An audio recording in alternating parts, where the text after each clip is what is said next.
네, 오늘은 구원 특강의 함수에 관련된 단원을 한번 정리를 해보도록 하겠습니다. 자, 많은 학생들이 함수를 싫어하고 또 어려워하죠.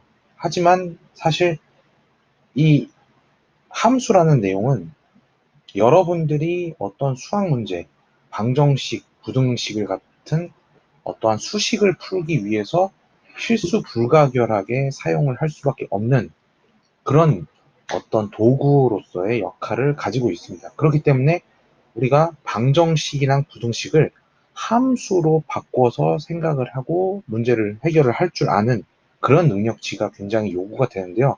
사실 우리가 이 함수랑 방정식의 관계는 중학교 2학년 때부터 많이 계속 접해 왔었고, 그것을 그냥 우리가 그냥 그렇게 알고 있었네 라고 생각만 했지, 이게 실제로 고등학교 과정까지 이렇게 연결되어 가지고 우리의 어떠한 수학 역사를 고통을 받게 하는 그런 것이 될 거라고는 생각을 하지 못했을 거예요. 그래서 어떠한 내용이 이렇게 연결이 되는 것인지를 한번 알아보도록 하겠습니다. 내용적인 면에서 봤을 때, 자, 중학교 2학년 과정에 연립방정식 기억나시나요? 연립방정식과 1차 함수를 연결한 단원이 있었을 겁니다. 바로 연립방정식의 해랑 직선의 교점 간의 관계인데, 그때 우리가 배웠던 게 뭐냐면 연립방정식에서 표현되는 xy로 이루어진 방정식은 직선으로 표현을 할 수 있고, 그래서 연립방정식은 직선이 두 개가 발생하기 때문에 걔네들 간의 교점은 연립방정식의 해와 같다라는 용어입니다. 그래서 방정식이라는 단어와 해, 그리고 어떠한 선과 교점이라는 말, 이 두 가지가 뭔가 이렇게 매칭이 된다는 것이죠. 자, 그래서 우리가 이제 고등학교 1학년으로 들어와서 이런 거 배웠을 거예요. 2차 방정식의 실근은 2차 함수와 뭐라고 배웠었죠? x축과의 뭐다? 교점의 x좌표. 네, 요것은 동일하다라고 배웠을 거예요. 네, 중학교 2학년 때 배웠던 방정식의 해, 여기서는 실근이라고 표현이 됐죠. 그리고 여기서는 직선이라고 표현이 되는데 두 직선입니다. 여기서는 2차 함수라는 놈과 x축이라는 놈 간의 교점, 아까 전에 썼던 이 교점하고 동일한 구조를 가지고 있죠. 네, 중학교 2학년 때 배웠던 내용을 그대로 가져왔을 뿐인데 개체가 바뀐 거예요. 중학교 2학년 때는 직선 간의 교점을 구했다면 고등학교 1학년 때는 2차 함수, 포물선과 x축은 직선이죠. 직선. 네, 얘네들 간의 교점에 관련된 문제, 이렇게 바뀌게 됩니다. 그리고 여러분이 아직 안 배웠지만 고등학교 2학년, 3학년으로 넘어가면 미적분을 배우게 될 텐데, 그때 함수의 그래프와 방정식, 부등식이 매우 밀접하다라고 이렇게만 적어놨어요. 일단은 여러분들이 아직 관련 내용을 배우지 않았기 때문에 그냥 이렇게만 적어놨는데, 결론적으로 요 세 개의 흐름에 의해서 우리가 3차 방정식, 4차 방정식과 같은 아직 배우지 않은 고차 방정식에 대한 해결도 결론적으로는 이 방정식과 부등식의 관계, 함수와 방정식과 부등식의 관계를 이용해서 우리가 문제를 해결한다 라고 우리가 설명을 할 수 있겠습니다. 그래서 이 단원을 헤쳐나가기 위한 기본 명제가 필요합니다. 암기가 필수인데요. 자, 제가 적어드리도록 할 테니까 이 명제는 반드시 기억을 해두도록 합시다. 자, 우리가 이 두 가지 명제가 있어요. 1번 실계,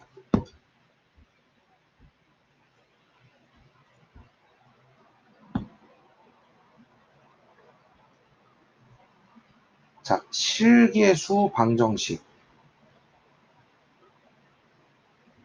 자, 우리가 방정식 같은 경우에는 등호로 이루어져 있죠. 그리고 좌변과 우변으로 이루어져 있습니다. 그래서 좌변에 있는 식을 우리가 fx라고 가정을 하고 우변에 있는 식을 gx라고 가정을 해볼게요.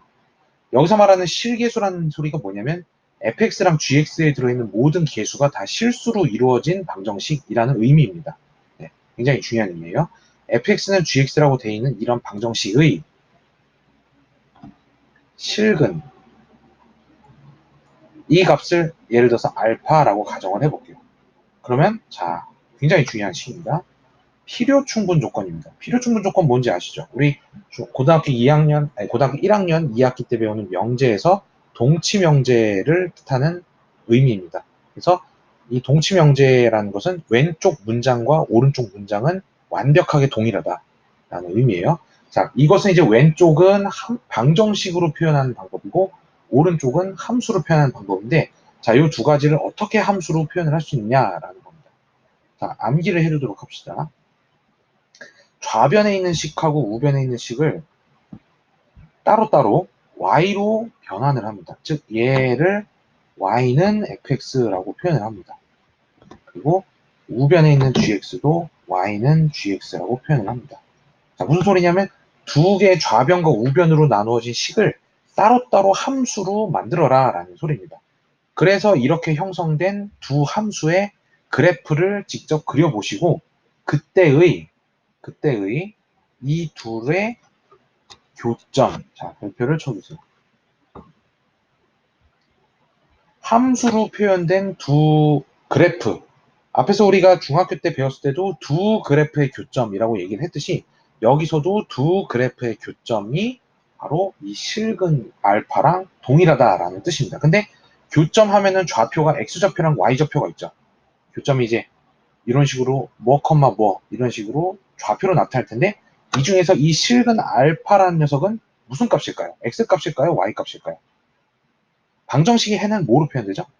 x는 알파라고 표현이 되죠. 따라서 이 교점의 어느 좌표일까요? 바로 x좌표입니다. x좌표가 알파이다. 따라서 여기 좌표에다 알파를 이렇게 집어넣어 주시면은 우리가 이 녀석은 실계수 방정식을 어떻게 두 함수로 쪼갤 수 있구나. 이때 각각의 이 함수의 계수가 어떻죠? 실수로 이루어져 있죠. 그래서 얘는 실함수라고 부릅니다. 자, 그래서 이 명제의 특징은 뭐냐면 방정식으로 표현된 표현을 함수로 바꿔서 풀 수도 있고 또는 함수로 표현된 식을 방정식으로 전환해서 풀 수도 있다라는 의미입니다. 자, 이 의미를 정확하게 이해를 하시고 요거랑 관련된 문제를 풀어드리도록 할게요. 일단은 명제부터 정리를 해도록 하겠습니다. 다음 두 번째 명제가 있는데요. 두 번째 명제는 부등식입니다. 부등식 fx는 gx보다 크다라고 되어 있는 이 부등식의 실근이 있겠죠. 자, 이 실근은 항상 어떻게 나오냐면 범위로 나타납니다. 이 실근의 범위랑 같은 녀석이 뭐냐 라는 의미인데요. 자, 이것도 필요충분 조건으로 바꾸고 아까랑 비슷해요. 실계수 방정식의 좌변과 우변을 함수로 두 개로 분리를 했듯이 부등식도 마찬가지로 좌변과 우변을 따로따로 어떻게 함수 두 개로 이렇게 분리를 합니다. y는 fx와 y는 gx로 분리를 합니다. 자, 중요한 거는 교점이 실근이랑 같거든요. 방정식은 등호가 붙었기 때문에 두 그래프가 교차하는 지점, x값과 y값이 같은 지점이라고 얘기를 할 수 있지만 부등식은 같은 게 아니고 큰 거죠. 그렇기 때문에 여기서는 조사가 좀 달라야 됩니다. 우리가 이제 수학은 사실 언어학입니다. 그렇기 때문에 이 안에 들어있는 조사를 다르게 써야 될 필요가 있어요. 여기서는 둘이 비교를 해야 되는 대상이기 때문에 얘가 얘보다 이런 식으로 바꿉니다. 그래서 얘가 얘보다 어떻구나 라고 표현을 해야 되는데, 자, 중요한 건 이겁니다. 우리가 fx라고 하는 식 자체를 y라고 저장을 했죠. 즉 여기서 이 부등호 자체는 함수에서 봤을 때는 y값을 비교하는 것일까요? x값을 비교하는 것일까요? 함수식을 한번 보시면 이 함수식을 보시면 fx를 뭐로 저장했죠? y라고 하는 녀석으로 저장을 했죠. 즉 얘를 y로 치환할 수 있고 여기 함수도 보시면은 gx를 y라고 치환을 했습니다. 즉 한마디로 y끼리 비교를 하는 꼴이 되는 거죠. y끼리 비교를 하면은 위아래를 비교하는 것입니까? 왼쪽 오른쪽을 비교를 할까요? 얘는 바로 위아래를 비교하는 꼴이 됩니다. 따라서 fx가 크죠. fx가 크다는 소리는 fx가 더 별표 쳐주세요. 위쪽에 존재하는. 네, 그래서 이 부등호의 방향을 보시고 위쪽이라고 이렇게 말을 해주시면 됩니다. 만약에 부등호가 반대면 어떻게 됐어요? 아래쪽에 존재하는 으로 말을 바꿔주시면 되겠어요. 그래서 이 실근이라는 녀석의 범위가 어떻게 나타날 것인가?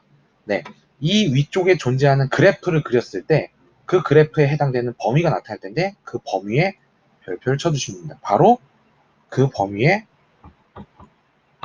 정의역 X 범위라고 이렇게 암기를 해주시면 됩니다. 즉, 이 두 가지의 명제에 따라서 문제 자체를 방정식 형태 혹은 부등식 형태의 수식 형태, 자, 이렇게 써져 있는 좌측을 우리가 대수학적인 용어라고 생각을 하시면 돼요. 여기가 대수학 파트면 이쪽은 네, 약간 기하학 파트, 그래프의 선과 교점 이런 형태의 기하학 파트라고 생각을 하시면 됩니다. 이 두 가지가 서로 왔다 갔다 바뀐다 라고 생각을 하시면 되고, 사실 얘네 둘은 한 몸이었다 라고 얘기를 하는 것을 우리가 해석학이라고 부릅니다. 사실 그래서 우리가 미적분학이라는 녀석은 해석학이라는 녀석으로 이름을 바꿀 수가 있게 되는 것이죠. 그래서 여러분들은 이 명제 있죠. 이렇게 써져 있는 1번 명제를 암기를 하셔서 이 암기된 문장을 변환할 수 있어야 됩니다. 완벽하게. 제가 색깔로 이렇게 쳐놓은 이유가 있어요. 색깔펜으로 이렇게 그려놓은 이유가 있는데, 이게 바로 무슨 의미냐면 변환을 할 때 각각의 색깔로 매칭이 되도록 문제를 바꿔주라는 소리입니다. 그래서 fx를 y는 fx로 고치고 gx를 y는 gx로 고치고 거꾸로도 가능합니다. 이게 화살표가 쌍방향이라는 소리는 함수 쪽에서 방정식 쪽으로도 전환을 할 수 있다. 즉 함수의 교점을 방정식에서는 어떤 의미인가 이렇게 거꾸로 해석을 하실 수도 있어야 되겠습니다. 그래서 이 두 가지 문장을 암기를 해두도록 하시면 됩니다. 자, 그래서 관련된 문제를 한번 풀어보면서 여러분들이 이걸 이렇게 변환을 하면 되구나 라고 이해를 하시면 되겠어요. 자, 지금 이거 중학교 2학년 문제죠. 아주 쉽습니다. 이해를 돕기 위해서 기초 문제를 두 가지를 뒀는데, 자, 우리가 요 두 녀석의, 자, 여기 보시면 이게 뭐죠? 교점이죠, 교점. 교점이 2,1이다. 자, 두 직선의 교점이 2,1이다 라는 소리를 어떻게 보지? x 더하기 2y는 5와 ax 빼기 2y는 마이너스 1의 뭐로 변환할 수 있습니까? 교점이라는 말을 바로 해 라고 바꿔버릴 수 있습니다. 이거를 x는 2, y는 1로, 아이고 틀렸죠? 교점이 1,2죠. 1,2, 2,1이 아닙니다. 현재는. 그래서 1,2이기 때문에 x가 1, y가 2라고 해석을 하셔서 이 둘을 어떻게 하시면 돼요? 이 연립방정식에다가 대입을 할 수 있구나 라고 재해석을 하는 형태로 문제를 해결을 할 수가 있다라는 겁니다. 지금 우리는 문제를 푸는 게 아니고 문장을 바꾸는 연습을 하는 것이기 때문에 이런 식으로 바뀌어진다라는 것을 대조를 해가면서, 비교 대조를 하면서 우리가 문제를 바꿔보도록 할게요. 자, 그러면 이 문제도 마찬가지입니다. 좌표 평면에 의해서 두 직선의 교점이 마이너스 3,b다. 이 말을 우리가 어떻게 전환을 할 수 있죠? 바로 이 두 방정식 y는 2x-1, y는 ax 빼기 4의 어떤 게? 근이 해가 x는 마이너스 3, y는 b. 이렇게 재해석을 하는 겁니다. 그래서 얘네들을 각각 여기다가 대입을 하는 형태로 문제를 해결을 한다. 이렇게 할 수 있는 거죠. 근데 잘 보시면 이 녀석을 어떻게도 변환할 수 있죠? 우리가 가감법이나 대입법을 이용해서 얘를 수식으로 바꾸면, 우리가 아까 전에 말한 얘를 fx로 생각하고 얘를 gx라고 생각하면 이게 2x-1은 ax-4의 실근이 x는 마이너스 3이라고 재해석을 할 수도 있습니다. 함수라고 가정을 하고 저렇게 풀어버리면 y값에 대한 수식 말고 x값에 대한 수식으로 표현을 저렇게 하는 것도 가능하다라는 뜻이죠. 이렇게 문장을 바꿔가는 연습을 해보도록 하겠습니다. 자, 두 번째 문장이네요. 2차 함수 드디어 나왔습니다. 우리가 싫어하는, 고등학생들이 가장 힘들어하는 2차 함수와 2차 방정식 간의 관계인데, 2차 함수의 그래프가 x축과 만나지 않도록, 자, 이게 어떤 의미일까요? 만나지 않는다. 교점이 없다 라고 해석을 하시면 됩니다. 자, 그러면 이 문장을 한번 방정식으로 표현을 해보도록 하겠습니다. 지금 이렇게 세로식으로 되어 있으니까 조금 힘들어 보이는데 이 문장하고 이 문장이 주어예요. y는 x제곱 더하기 2-m의 x 플러스 1이라는 그래프와 x축이라는 그래프가 교점이 없다. 자, 근데 우리가 함수로 고치려면 y는 꼴로 고쳐야 되죠. 그래서 x축이라는 놈을 어떻게 고쳐주면 되겠습니까? x축은 그래프가 뭐죠? 바로 y는 0입니다. 선생님, 그래서 얘가 요 우측에 있는 요 부분하고 요 부분을 뭐로 연립시켜서 합체를 시킨 식이 이렇게 바뀌게 되죠. x제곱 더하기 2-mx 플러스 1 파트랑 그리고 여기 있었던 는 0을 합쳐서 이런 식으로 생성되는 방정식이 되는 겁니다. 이해되시겠습니까? 이 왼쪽 부분을 왼쪽에다가 붙이시고 함수에다 붙이시고 다른 쪽 부분을 오른쪽에다가 이렇게 붙여셔서 하나의 방정식으로 표현을 하시면 됩니다. 그리고 이 교점이 없다라는 말은 어떻게 해석하면 될까요? 바로 아까 전에 우리가 말했던 실근이 없다. 네.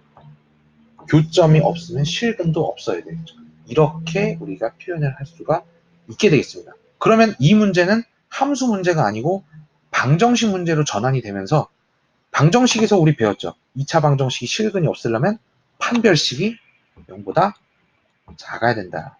네, 그래서 여기서 갑자기 판별식을 사용해서 2-m제곱 마이너스 4ac 해서 4가 0보다 작다라고 불리우는 부등식이 발생을 하게 되겠죠.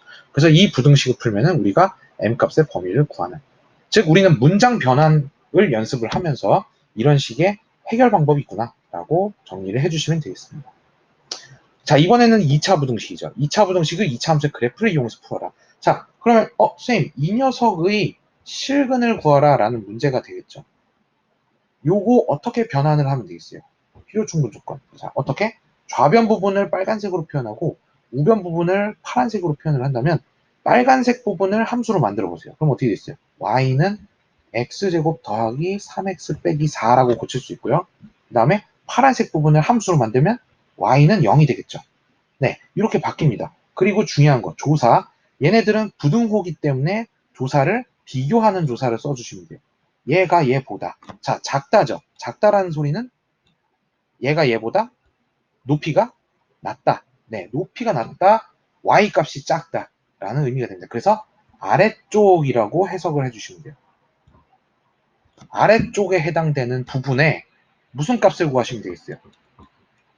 부분에 여기서 말하는 실근. 실근이랑 같은 의미가 뭘까요?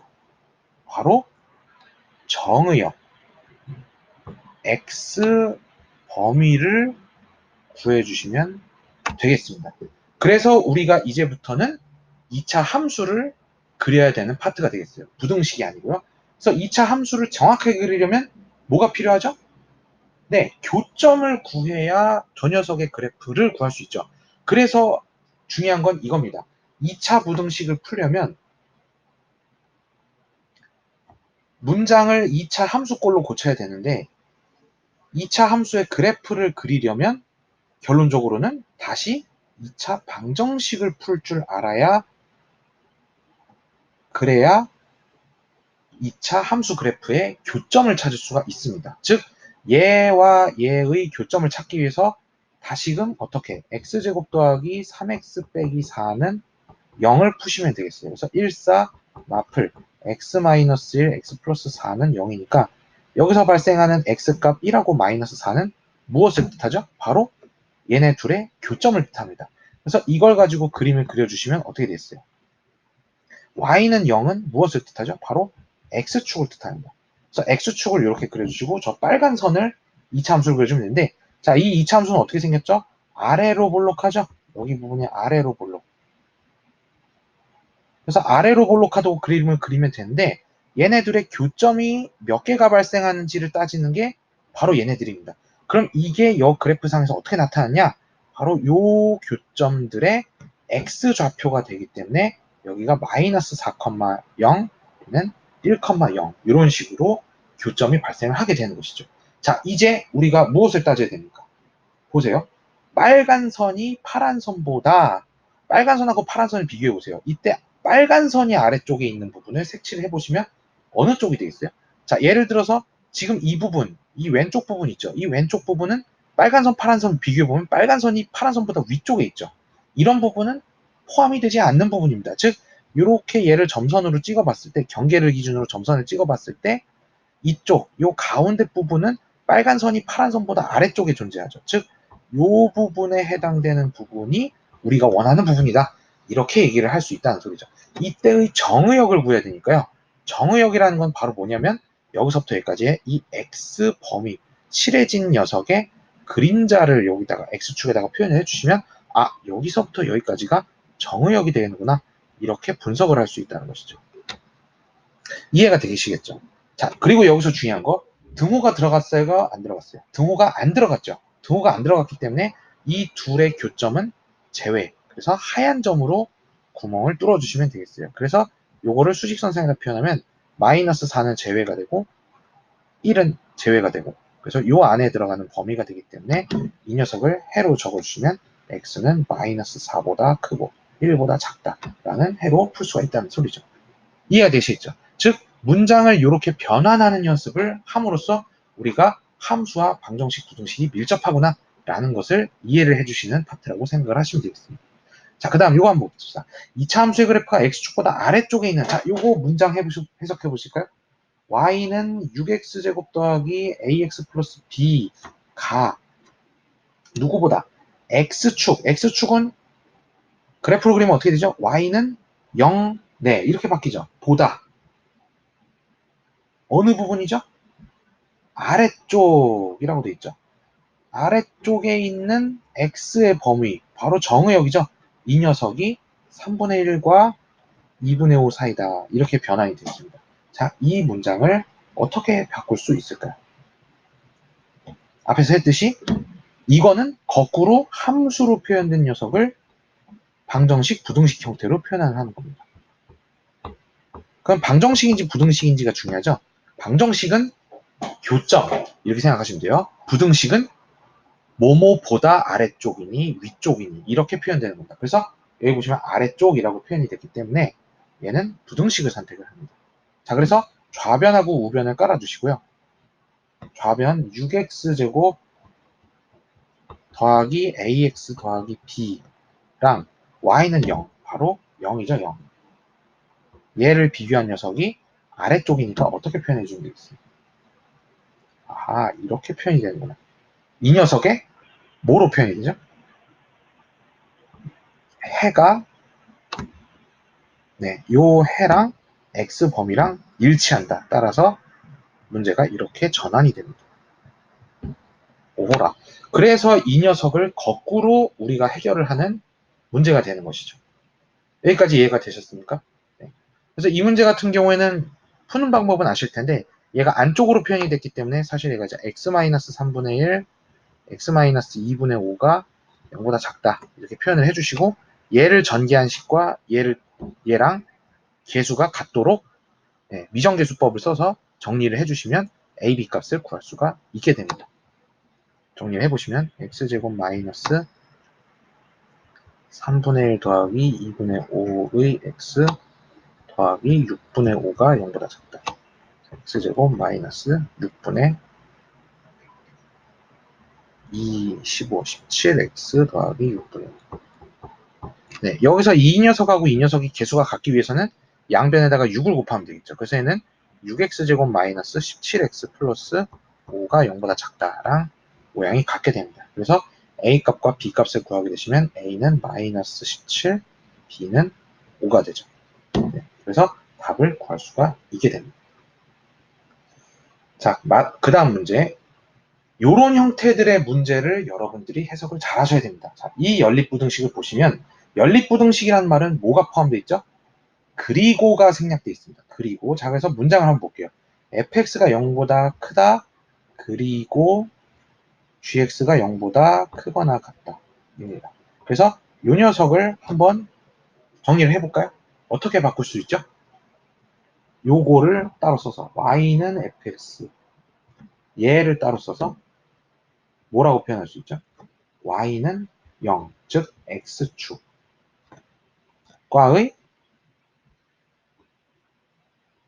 관계를 따져야 되는데 과라고 쓰는 게 아니고 얘가, 얘가 얘보다 어느 쪽입니까? 크다니까 위쪽에 해당되는 녀석의 x 범위를 구해라. 이렇게 우리가 표현을 할 수 있어요. 자, 그러면 구하고자 하는 대상이 누구입니까? fx라는 놈하고 x축이죠. 요 두 놈만, 즉 이 형태의 그래프에서 우리가 여러 개의 그래프가 얼기설기 설켜 있는 모양에서는 색칠을 하기가 힘드니까 얘를 따로따로 분리를 해서 fx랑 x축만 표현을 해봅시다. 여기서 fx는 지금 그래프가 잘 안 보이는데 이렇게 생긴 녀석이 fx예요. 그래서 이 녀석을 한번 따오도록 할게요. 그래서 빨간색 선으로 fx를 따온다면, 자, 이때 우리가 비교를 하는 대상은 결국 교점이죠. 이 교점이 중요합니다. 그래서 교점을 한번 찍어 보시면은 요 두 점이 되겠죠. 아, 그래서 여기가 마이너스 2랑 1이구나. 자, 이때 위쪽에 해당되는 빨간 선이 파란 선보다 위쪽에 해당되는 부분을 색칠해 볼까요? 어느 부분이죠? 바로 요 부분과 이 부분이죠. 네. 요 두 부분이고요. 중요한 거는, 자, 여기 지금 부등호 기호에 등호가 없죠. 등호가 없다는 거는 교점을 제외한다라는 소리입니다. 따라서 이 교점 부분 있죠. 이 교점 부분을 하얗게 처리를 해주시고 얘의 그림자를 이렇게 X축 쪽에다가 표현을 해주시면 우리가 이 부분과 이 부분이 우리가 구하려고 하는 X범위가 되겠구나 라고 바로 판단을 할 수 있게 되죠. 그래서 이 녀석의 X범위는 마이너스 2보다 작다 또는 1보다 크다, 이렇게 두 가지의 범위로 표현이 되게 됩니다. 자, 그 다음에 이번에는 gx에 관련된 부등식을 한번 또 풀어볼게요. 자, 이 녀석도 밑에다가 한번 써볼게요. gx가 0보다 크거나 같다. 얘도 어떻게 표현하시죠? y는 gx, 네, y는 0, 즉 x축이죠. 얘네들을 비교를 하는데 부등호가 어떻습니까? 부등호가 크거나 같다죠. 크거나 같다는 이렇게 표현을 해주시면 됩니다. 크다와 같다가 합집합으로 되어 있는 형태다. 즉 크다니까 크거나 같다는 크다라서 위쪽, 그리고 같다라서 교점, 네, 이렇게 표현을 해주시면 돼요. 그래서 위쪽에 있다 또는 교점을 포함한다 라는 녀석의 x범위가 됩니다. 따라서 이걸 또 표현을 하기 위해서 이쪽 그래프에서 우리가 gx를 한번 따다 써볼까요? gx는 여기서 어떤 놈이죠? gx는 녹색 선으로 표현을 하면 요 선이 되겠네요. 네, 요 선을 이쪽에다가 한번 따서 써보도록 하겠습니다. 그래서 파란 선이 x축이고 여기 붙어있는 이 녹색 선을 빨간색이라고 생각하시고 이렇게 그림을 그려보시면 위로 볼록인 그래프가 나오죠. 이때 교점은 요 점하고 요 점이죠. 그래서 마이너스 1일 때랑 3일 때구나, 이렇게 판단을 할 수 있습니다. 자, 이때 위쪽을 색칠해보면 어느 범위죠? 위쪽을 색칠해보시면 이 부분이죠. 빨간색이 파란 선보다 위쪽에 있는 부분은 이쪽입니다. 그리고 교점을 포함하고 있기 때문에 여기 부분을 검게 칠해주시면 되겠어요. 그리고 그때의 x범위는 이 녀석의 그림자가 드리워져있는 x축 범위에다가 색칠해주시면 이 범위가 우리가 구하는 해가 되겠죠. 따라서 x는 마이너스 1보다 크거나 같다, 3보다 작거나 같다가 됩니다. 자, 중요한 거. 이 둘을 어떻게 해야 되죠? 문장이 지금 현재 어떻게 됐습니까? 그리고가 들어갔죠. 따라서 이 두 놈도 그리고, 즉 교집합을 해야 됩니다. 그래서 마무리를 하실 때는 x가 마이너스 2보다 작다 또는 x가 1보다 크다랑, 그리고 이것도 색깔을 구분을 해서 표현해 볼게요. x가 마이너스 1보다 크거나 같다, 3보다 작거나 같다. 그래서 이 녀석을, 네, 항상 우리가 연립부등식 같은 걸 풀려면 수직선에다 그려야 되죠. 수직선에다 표현을 하시고 저거를 색깔별로 구별해 봅시다. 얘는 녹색이니까 마이너스 2보다 작다, 1보다 크다, 이렇게 표현해 주시고, 자, 저 녀석은 빨간색으로 마이너스 1이 이쪽에 있겠죠. 마이너스 1보다 크거나 같으면서 3보다 작다. 자, 이때 녹색과 빨간색의 교집합 부분을 찾으시면 돼요. 녹색은 교집합이 아닙니다. 녹색하고 빨간색 부분이니까 바로 이 부분만이 우리가 구하는 해가 되겠죠. 따라서 이 녀석의 해는 어디서부터 어디까지 되겠어요? x는 1보다 크다, 3보다 작거나 같다. 이렇게 마무리를 시켜주게 됩니다. 자, 마지막 문제인데요. 이 문제는 고등학교 2학년, 3학년 넘어갔을 때의 문제예요. 그래서 이 문제는 풀지는 않겠고요. 얘를 말을 어떻게 바꿀 건가에 관련된 문제입니다. 우리가 앞쪽에서 2차 방정식과 2차 함수는 배웠는데 여기서 끝나는 게 아니다라는 설명입니다. 무슨 소리냐? 이 이론을 고등학교 3학년까지 계속 끌고 가면서 문제를 해결을 해야 된다라는 의미예요. 따라서 3차 방정식의 실근의 개수라는 문제가 나왔을 경우에 보통 이제 고등학교 2학년 같은 경우에는 2차 방정식의 실근의 개수하면 판별식을 쓰죠. 3차 방정식 같은 경우에는 판별식을 쓰지 않고 미분을 통해서 얘를 분석을 해야 되기 때문에 그래프로 변환한다가 바로 우리가 꼭 알아야 될 풀이법입니다. 따라서 이 녀석을 한번 똑같이 한번 나열을 해볼게요. 이렇게 생긴 녀석과 네, 보통 이제 여기에 상수가 네, 미정계수 형태로 되어 있는 형태에서는 얘를 갖다가 이 항을 통해서 형태를 이렇게 바꿔요. 그래서 네, 요거를 파란색으로 한번 표현을 해보시고 이 녀석의 실근의 개수가 3개 이렇게 바뀝니다. 그러면 얘가 문장이 어떻게 바뀌느냐 라는 소리인데요. 자, 우리 배웠죠? 아까 전에 했듯이 요 그래프 y는 x3승 빼기 3x 제곱 빼기 9x 와 누구죠? y는 k라고 불리우는 함수의 무엇을 찾으면 되겠어요? 실근은 교점과 같다라고 해석을 해주시면 돼요. 그래서 교점이 3개가 되도록 이라고 문장을 변환시켜서 이 그래프를 그려주시고 이 그래프를 그림으로써 우리가 교점이 3개가 나오도록 해주는 K값을 왔다 갔다 움직여가면서 찾는 이런 형태의 문제가 되겠어요. 아직 고등학교 1, 2학년 학생들이 미분을 안 배웠을 때는 이 3차 함수 그래프를 그릴 수 없기 때문에 문장 변환하는 형태까지만 이해를 한다라고 생각하시고 여기까지 일단은 생각을 해주시면 되겠습니다. 자, 마무리를 할게요. 우리가 고등학교 전반에서 가장 중요한 것은 방정식, 부등식을 함수로 교체를 하는 건데 이 방정식, 부등식을 교체를 하는 데 있어서 가장 중요한 2가지 명제 방정식을 함수로 고치기, 함수를 방정식으로 고치기 반대로 이렇게 반대 방향도 가능하다라는 것이고요. 부등식을 함수로 고치기, 함수를 부등식으로 고치기도 가능해야 된다라는 겁니다. 네. 2가지 형태를 전부 풀 수 있어야 여러분은 고등학교 수학을 마스터할 수 있다라고 자부할 수 있는 게 되시겠죠. 그래서 오늘의 설명은 여기까지고요. 가장 중요한 파트인 이 1번 문장과 2번 문장을 반드시 암기를 해주시면 되겠습니다. 여기까지입니다.